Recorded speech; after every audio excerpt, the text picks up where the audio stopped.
We're truly at a turning point when it comes to coaching in football. The days of rigid, predictable schemes are slowly giving way to more creative, dynamic approaches that breathe new life into offenses. Remember that old-school style associated with coaches like Schottenheimer? The one where everything felt methodical and constrained, with the offense often looking like it was stuck on repeat? Well, it seems that modern coaches are finally breaking free from that mold, bringing in more movement, more pre-snap motion, and a more inventive way to attack defenses. It's refreshing to see teams trying to get a little more creative up front, mixing things up rather than just running the same plays over and over. I caught a glimpse of this shift a while back under Kellen Moore. There was a spark of innovation, and the offense looked more alive, but then it sort of fizzled out when Moore was phased out and the creativity disappeared with him. That's why I'm cautiously optimistic now. It's easy to get excited at the beginning of a season or a coaching change, but history has shown that unless those creative concepts stick, they often just vanish by November or December. That late-season performance is where you truly see if the offense can maintain its identity or if it falls back into old habits. And honestly, that's the part one wants to see, the real proof that the offense has evolved, not just a flash in September. Switching gears, let's talk about players and how their roles and values fluctuate with all these changes happening. Take Maisie Smith, for example. He's become something of a focal point for criticism, and while I get why some people blame him for the team's struggles, I think the reality is a bit more complicated. There's definitely a question about whether he's as dialed in as he needs to be. And then there's the issue of how the Cowboys have handled him physically, losing weight, gaining weight, then dropping it again. That kind of constant fluctuation can wreak havoc on any athlete's performance and health.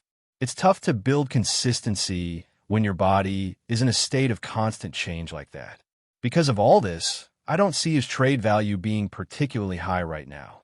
If the team wanted to move him, the best they'd likely get is a mid to late third-round pick, which isn't exactly a huge return for a player with his potential.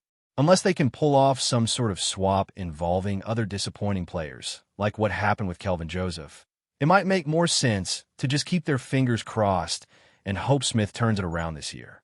Honestly, I'm not super confident that he will, but sometimes those hopeful bets are all you've got. Now, on the topic of trades, there's been some chatter about whether it would make sense to trade Micah Parsons for Quinnen Williams. The thought is that maybe you give up a strength in one area to shore up a weakness in another. If you could flip an extra edge rusher for a defensive tackle, that might be logical. But trading away your best player for someone who's just good? That's a tough sell. Parsons is clearly a better player than Williams. I mean, Williams is a solid defender and I like him a lot, but Parsons is on another level. He's easily a top 5 defensive player in the league, no question. If the Cowboys traded Parsons, their edge rush would go from elite to just okay. And then you have to wonder if that's still the best part of their defense or if they've really weakened their core strength. And when you consider that the Jets, for example, have 2 first-round picks at edge and will need to pay their own stars like Micah, Sash Gardner, and Garrett Wilson, it's unlikely they'd be willing to part with much. Both sides are probably going to hold on to their best players given the salary demands. So, the smarter move is probably just to keep Parsons and pay him what he's worth. Speaking of contracts, Jake Ferguson's recent extension is an interesting case. The Cowboys have a pattern of getting ahead of the market and paying their players a fair price before the asking price spikes. Look at what the Eagles did with Dallas Goedert. Locked him in early and avoided a bidding war.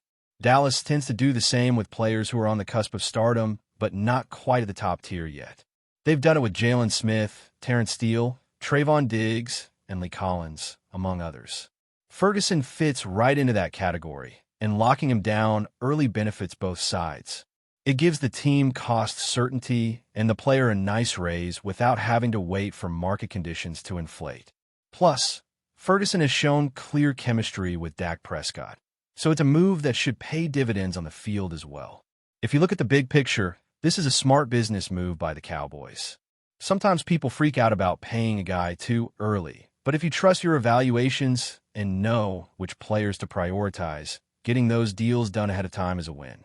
Market prices at the top seem to be plateauing for now, with big contracts for players like McBride and KD, so the timing for Ferguson's deal might have been just right. A year from now, that contract might look like an absolute bargain. On the defensive side, there's always debate about how versatile players like Anthony Brown, or Bland, as he's sometimes called, are when it comes to their coverage assignments. Some think he's better in the nickel position. Others say he excels outside. The truth is, he's shown he can do both well. Sure, he played more nickel in his rookie year and had solid numbers, but his standout season was in 2023 when he spent most of his time on the outside and racked up interceptions and even pick sixes. Injuries last year cloud the picture a bit, so it's hard to draw firm conclusions. From a contract standpoint, the difference between nickel corner money and outside corner money is significant, and that complicates negotiations.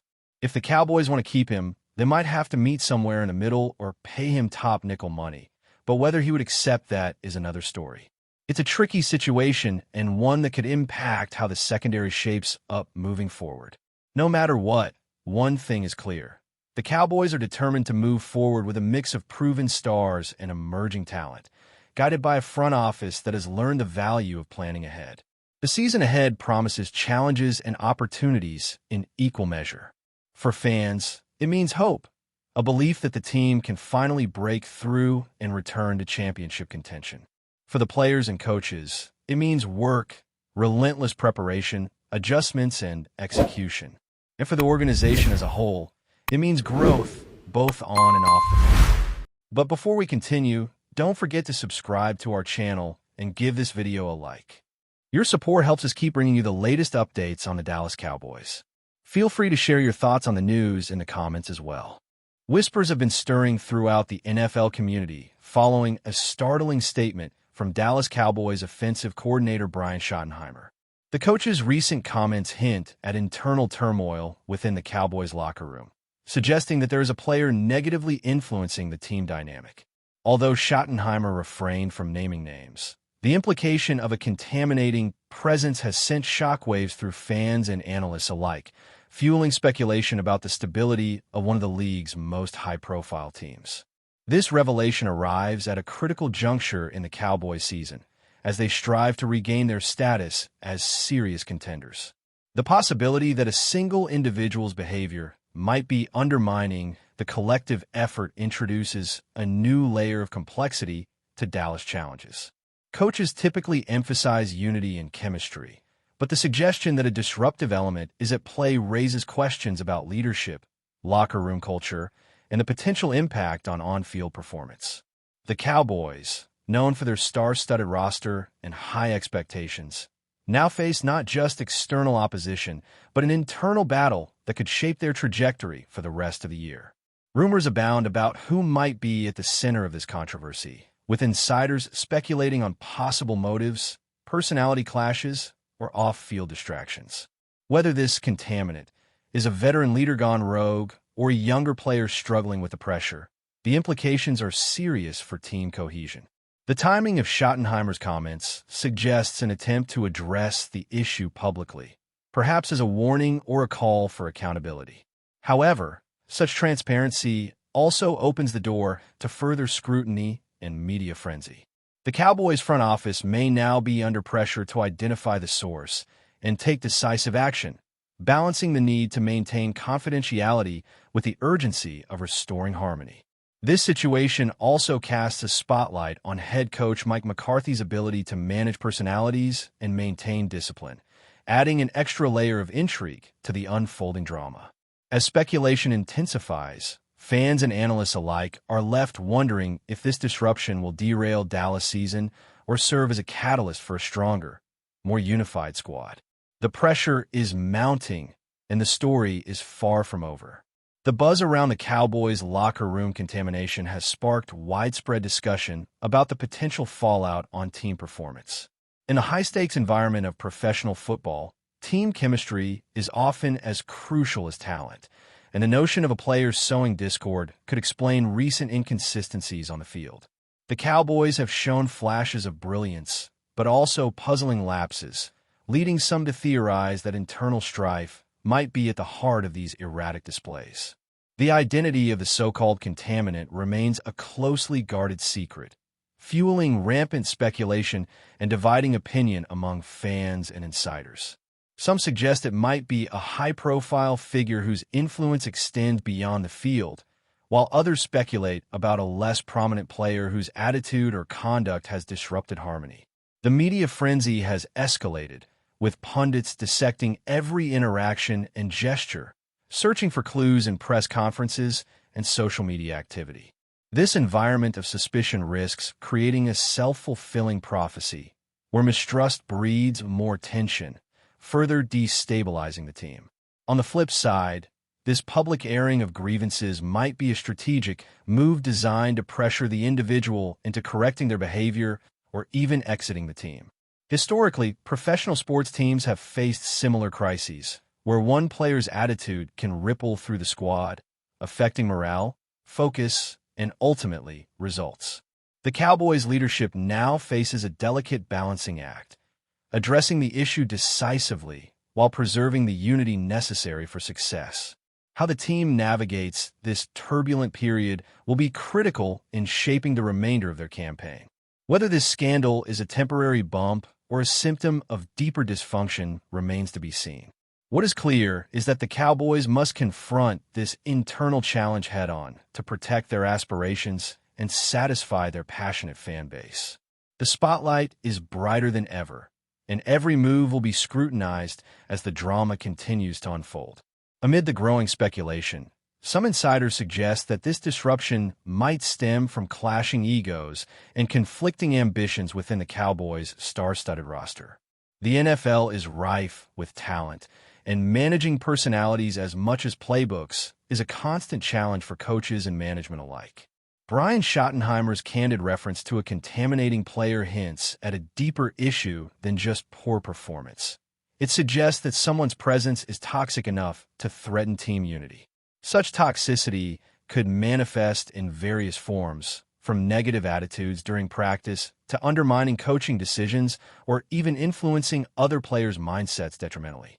The Cowboys have invested heavily in acquiring top-tier talent, and the pressure on these athletes to perform can sometimes amplify tensions rather than ease them. The media circus surrounding this rumor only exacerbates the problem, as external pressure filters into the locker room environment. Speculation has targeted veteran players who might be frustrated with their roles or younger stars adjusting to the limelight and expectations.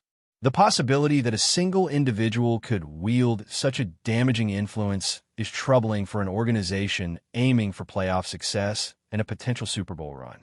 Coaches often talk about culture being the backbone of a successful team, and a breakdown in that culture can lead to on-field failures. The Cowboys' leadership will need to employ both tactical acumen and emotional intelligence to manage this delicate situation. Rumors of disciplinary meetings and internal investigations have begun to surface, suggesting that the front office is not taking this lightly. The resolution of this issue will likely require a combination of accountability measures and renewed focus on team-building initiatives. In an era where team chemistry can be just as valuable as physical talent, the Cowboys' ability to restore harmony could define their legacy this season. Whether Schottenheimer's comments mark the start of a purge or a wake-up call, the Cowboys must act swiftly to prevent this disruption from snowballing into a crisis. Adding another layer to the speculation is the question of how this internal disruption might affect the Cowboys' standing within the highly competitive NFC. The team has long been regarded as a powerhouse, with expectations to not only compete but dominate their division. However, whispers of a disruptive influence could explain some of the recent struggles in maintaining consistency and focus during critical moments. The NFL season is a marathon rather than a sprint, and maintaining mental and emotional resilience is as vital as physical preparedness. A single player's toxic behavior can ripple through the roster, lowering morale and diminishing the collective will to overcome adversity. That's it for this update. If you enjoyed the video and want to keep receiving exclusive news about the Dallas Cowboys, please subscribe to our channel and give this video a like. We always look forward to your comments and opinions. See you in the next video.